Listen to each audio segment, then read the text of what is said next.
ધોરણ 11 ચેપ્ટર 4 પ્રાણી સૃષ્ટિ વર્ગીકરણની અંદર આપણે હવે જોઈએ 11મો સમુદાય મેરુદંડી। હવે આ જે સમુદાય છે એમાં છે મેરુદંડી કે જેમાં મેરુદંડ હાજર છે। તો મેરુદંડી શું છે? તો પૃષ્ઠ બાજુએ પોલું, ચેતારજ્જુ અને જોડમાં કંઠનાલીય ઝાલરફાટ ધરાવતા હોય તો એવા પ્રાણી સમુદાયને મેરુદંડી પ્રાણી સમુદાયમાં મૂકવામાં આવે છે અને એવા પ્રાણીઓને મેરુદંડી પ્રાણી તરીકે ઓળખવામાં આવે છે। અગાઉના જે સમુદાય આપણે શીખી ગયા એ સમુદાયની અંદર આપણે જોતા હતા કે એનું જે ચેતાતંત્ર છે એ ચેતાતંત્ર વક્ષ બાજુએ હતું, ચેતાતંત્ર વક્ષ બાજુએ હતું, નક્કર હતું। જ્યારે આ મેરુદંડી સમુદાયની અંદર ચેતાતંત્ર પૃષ્ઠ બાજુએ છે, પોલું છે। આ એક ખાસ બાબત ધ્યાન રાખજો। તો અહીંયા મેરુદંડી પ્રાણીઓની અંદર ચેતાતંત્રની જે રચના છે કે જેમાં મેરુદંડ પણ છે, એનું જે ચેતાતંત્ર છે એ ચેતાતંત્ર પૃષ્ઠ બાજુએ પોલું છે અને જોડમાં કંઠનાલીય ઝાલરફાટોની હાજરી ધરાવે છે। તો એવા પ્રાણી સમુદાયને આપણે મેરુદંડી પ્રાણી સમુદાય તરીકે ઓળખીએ છીએ। બીજા જે લક્ષણો છે બીજા લક્ષણો અગાઉના સમુદાયમાં જોયા એ જ પ્રકારના છે અને તમે જ્યારે પ્રાણી સૃષ્ટિના કોઈપણ પર્ટિક્યુલર લક્ષણો વિશે લખવાનું આવે કે કોઈપણ સમુદાય વિશે લખવાનું આવે તો અમુક લક્ષણો તમે જુઓ છો કે એકના એક આવી જાય છે। એવી રીતે અહીંયા પણ છે કે દ્વિપાર્શ્વ સંમિતિ ધરાવે છે, ત્રિગર્ભસ્તરીય છે, અંગતંત્ર સ્તરીય આયોજન ધરાવે છે અને દેહકોષ્ઠી છે। તો આ બધી રચના અગાઉના પ્રાણી સમુદાયની અંદર પણ જોયું, પણ મહત્ત્વનું જે લક્ષણ હતું એ આ હતું કે આ પ્રાણીઓની અંદર આ મહત્ત્વનું લક્ષણ છે।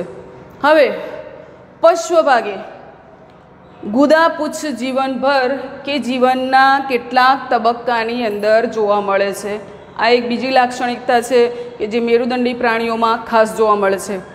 બંધ પ્રકારનું રુધિરાભિસરણ તંત્ર ધરાવે છે કે જેથી રુધિર નળીઓમાં વહે છે, પાચન માર્ગ સંપૂર્ણ છે, ચેતારજ્જુ અગ્રભાગે ઉપસેલો મોટો ભાગ બની અને મગજની રચનાનું નિર્માણ કરે છે અને ખાસ કરીને આ જે પ્રાણીઓ છે એ એકલિંગી પ્રાણીઓ છે। તો આ મહત્ત્વના જે લક્ષણો છે એ મેરુદંડી સમુદાયના છે। હવે મેરુદંડી સમુદાય જે છે એને ઉપ સમુદાય 3 છે। આ સમુદાય મેરુદંડી, પછી આવે ઉપસમુદાય। તો ઉપસમુદાયની અંદર મેરુદંડીને 3 ભાગની અંદર ઉપસમુદાયમાં વિભાજિત કરેલા છે। કયા 3 ભાગ?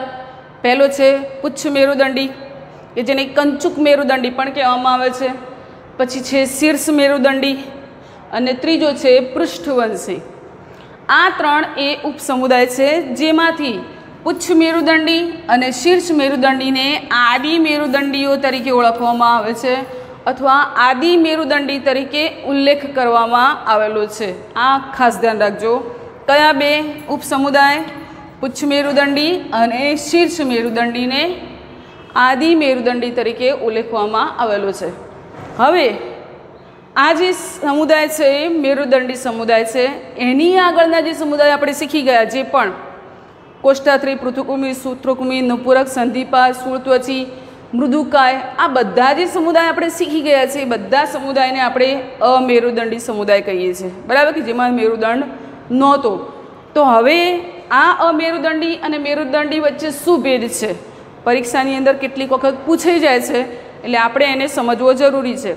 તમારી બુકની અંદર પણ તફાવત આપેલો છે, પણ એ તફાવતની અંદર મેરુદંડ ડાબી બાજુએ લખેલો છે અને અમેરુદંડી જમણી બાજુએ લખેલું છે। જ્યારે મેં અહીંયા તમને સરળતા પડે, સરળતાથી સમજાવી શકાય એટલા માટે અમેરુદંડીને ડાબી બાજુએ લખ્યું, અમેરુદંડી કે જેમાં મેરુદંડ નથી એટલે કે મેરુદંડ ગેરહાજર છે એને અમેરુદંડીમાં મુકાય છે અને જેમાં મેરુદંડ હાજર છે એને આપણે મેરુદંડીની અંદર મૂકેલા છે।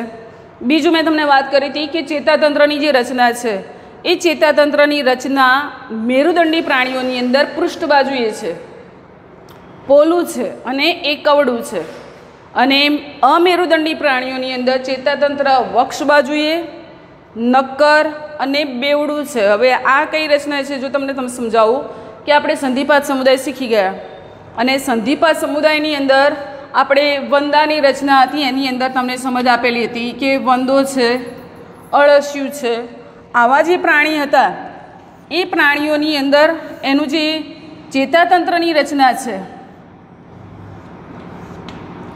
એ ચેતાતંત્રની રચનામાં આ રીતે બે ચેતારજ્જુ છે, બરાબર.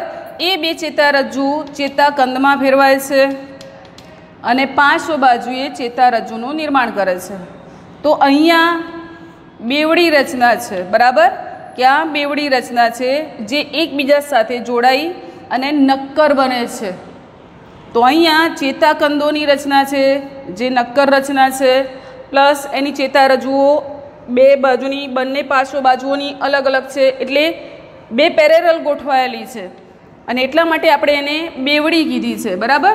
બેવડી રચના છે. નક્કર કેમ કે એમાં ચેતાકંદોની હાજરી છે, જે ચેતાકોષો છે એ ચેતાકંદો એકબીજાની સાથે એક સખત રચનાની જેમ ગોઠવાયેલા છે, જેને આપણે ચેતાકંદ કહીએ છીએ. તો એના લીધે એ નક્કર છે. અને કઈ બાજુએ છે? વક્ષ બાજુએ. એટલે જો પ્રાણી આ રીતે હોય, વંદો આ રીતે હોય, તો વંદાના શરીરની અંદર નીચેની તરફ આ રીતે એનું જે વક્ષ બાજુ છે ત્યાં એનું ચેતાતંત્ર જોવા મળે છે. તો અહીંયા તમને સ્પષ્ટ ખ્યાલ આવી ગયો હશે કે અમેરુદંડીની અંદર ચેતાતંત્રની રચના કેવી છે? વક્ષ બાજુએ છે, નક્કર છે અને બેવડી રચના છે. જ્યારે મેરુદંડીની અંદર શું છે? પૃષ્ઠ બાજુએ છે. એટલે કે પૃષ્ઠ બાજુએ આ વક્ષ છે તો પૃષ્ઠ બાજુએ છે કેવી છે? પોલી રચના છે અને એકવડી છે, એક જ લાઈન છે, બરાબર. તો આ એક મહત્વનો ભેદ છે. બીજું, અમેરુદંડીની અંદર ઝાલર ફાટો ગેરહાજર છે, જ્યારે મેરુદંડીની અંદર ઝાલર ફાટોની હાજરી છે જે શ્વસનની ક્રિયા માટેનું અંગ છે. એના પછી હૃદયની જે રચના છે, જો હોય તો મેરુદંડીની અંદર જો હૃદય હોય તો એ પૃષ્ઠ બાજુએ છે, બરાબર. અને જો મેરુદંડીની અંદર હૃદય છે તો એ હૃદય વક્ષ બાજુએ છે. મેરુદંડી પ્રાણીઓની અંદર હૃદયની રચના છે અને એ હૃદય વક્ષ બાજુએ આવેલું છે, બરાબર. એટલે જે મેરુદંડી અને અમેરુદંડીના લક્ષણો છે એકબીજાથી ઓપોઝિટ છે. તમારે એક જ ભાગને યાદ રાખવાનો. સપોઝ તમે અમેરુદંડી યાદ રાખશો તો એના આધારે મેરુદંડ વિશેના લક્ષણો જાતે લખી શકશો, પણ એના માટે તમારે મેરુદંડના લક્ષણો કઈ રીતે આપણે છે અને કઈ રચના કયા નામથી ઓળખાય, કેવી રીતે ગોઠવાયેલી છે એ જો સમજમાં આવશે તો ગોખવું પડશે નહીં, બરાબર. તો આ બાબત અહીં ખાસ રાખવાની. છેલ્લું લક્ષણ કે અમેરુદંડી પ્રાણીઓની અંદર પશ્વગુદાપુચ્છ ગેરહાજર છે, જ્યારે મેરુદંડી પ્રાણીઓની અંદર પશ્વગુદાપુચ્છની રચના જીવન પર્યંત કે જીવનના કેટલાક તબક્કાની અંદર જોવા મળે છે, એટલે કે પશ્વગુદાપુચ્છ હાજર છે. તો અહીંયા આપણે આ અમેરુદંડી અને મેરુદંડી પ્રાણીઓના લક્ષણો વિશે ચર્ચા કરી ગયા, જેની તમને સરળતાથી ખબર પડી ગઈ હશે. ન સમજ પડે તો ફરી રિપીટ કરી અને જોઈ લેવું.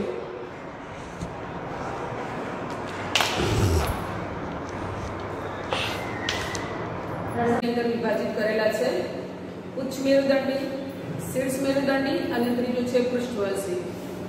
એમાં પહેલું જોઈએ ઉચ્ચ મેરુદંડી. હવે એ ઉચ્ચ મેરુદંડીમાં મોટાભાગના જે બધા પ્રાણીઓ છે એ દરિયાઈ નિવાસી છે. આ ખાસ ધ્યાન રાખવાનું કે ઉચ્ચ મેરુદંડીમાં સંપૂર્ણ રીતે દરિયાઈ પ્રાણીઓ છે.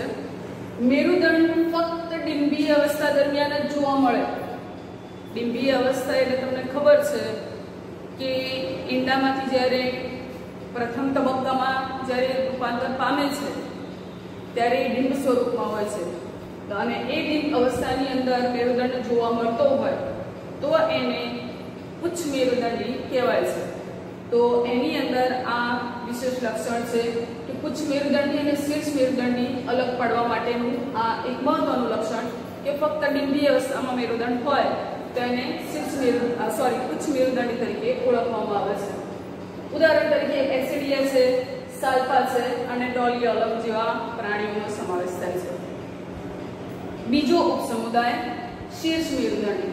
તો શીર્ષ મેરુદંડીની અંદર શું છે? અહીંયા આપણે જોયું કે ઉચ્ચ મેરુદંડીમાં અવસ્થા દરમિયાન જ છે, પણ શીર્ષ મેરુદંડની અંદર મેરુદંડ એ સમગ્ર જીવનકાળ દરમિયાન શીર્ષથી પુચ્છ સુધી વિસ્તરેલો જોવા મળે છે. એટલે ગર્ભાવસ્થાથી શરૂ કરી અને જીવનના દરેક તબક્કાની અંદર એટલે કે જીવન પર્યંત એમાં મેરુદંડ શીર્ષથી પુચ્છ સુધી છે. શીર્ષથી પુચ્છ સુધી છે એટલે શીર્ષ મેરુદંડી તરીકે ઓળખવામાં આવે છે. બરાબર.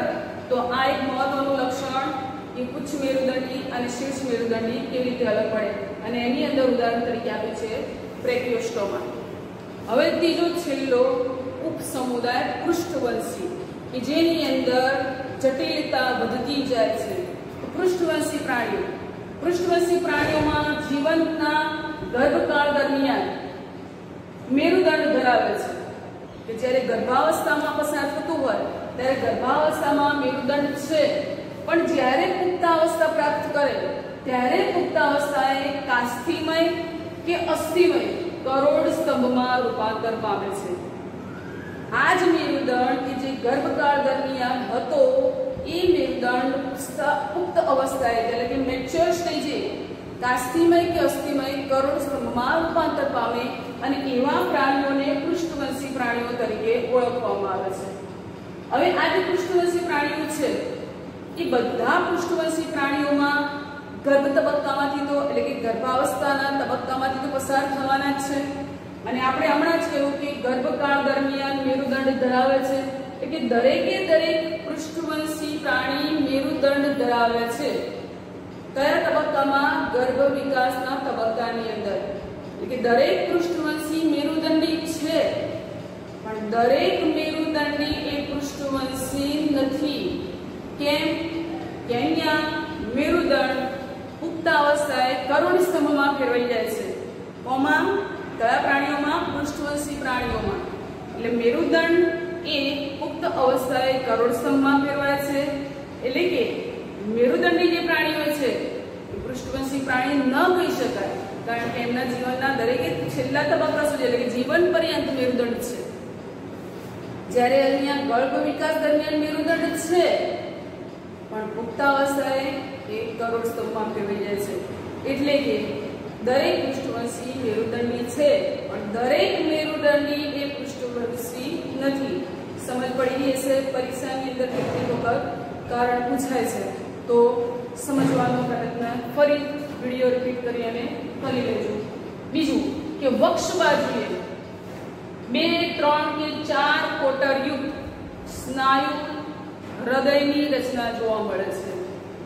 2 કણક, 2 ક્ષેપક આપણે જાણીએ છીએ કે આપણા શરીરના આપણા હૃદયની અંદર છે, એટલે કે 4 કોટરયુક્ત છે.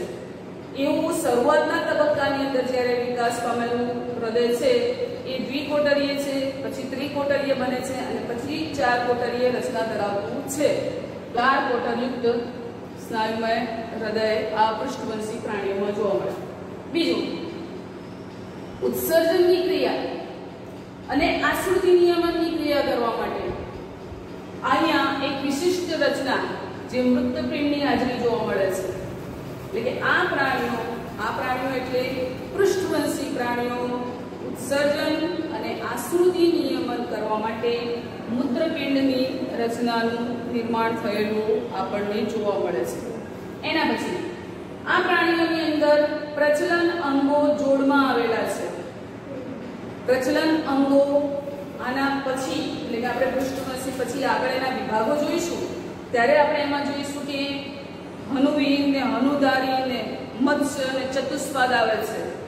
તો આ પ્રાણીઓની અંદર હનુવીન, હનુધારી જેવા પૃષ્ઠવંશીના પહેલા તબક્કાના જે પ્રાણીઓ છે એની અંદર આપણને જે પ્રચલન અંગ એટલે કે સ્થાનાંતર ક્રિયા કરવા માટેનું જે અંગ છે એ મીનપક્ષ સ્વરૂપે છે.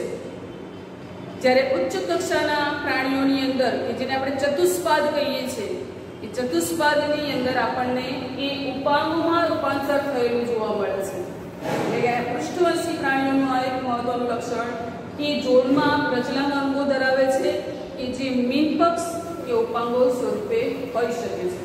એના પછી છેલ્લે કે આ જે પૃષ્ઠવંશી પ્રાણીઓ છે એ પૃષ્ઠવંશી પ્રાણીઓના ઉપસમુદાયને અન્ય ભાગોમાં વિભાજિત કરવામાં આવે છે અભ્યાસની સરળતા ખાતર. કારણ કે મેં તમને અહીંયા કહ્યું કે આ પૃષ્ઠવંશી સમુદાયના પ્રાણીઓના લક્ષણોની બાબતમાં ઘણી બધી જટિલતા છે અને જટિલતાને જો સામૂહિક રીતે અભ્યાસ કરવામાં આવે તો ઘણા બધા પ્રાણીઓની અંદર મિક્સઅપ એટલે કે એને સરળતાથી એની આઈડેન્ટિટી વર્ગીકરણમાં ના કરી શકીએ અને એ વર્ગીકરણમાં સરળતાથી એમના સ્થાનમાં યોગ્ય રીતે મૂકી શકાય એ માટે પૃષ્ઠવંશી ઉપસમુદાયને કેટલાક વિભાગોની અંદર વિભાજિત કરવામાં આવેલું છે।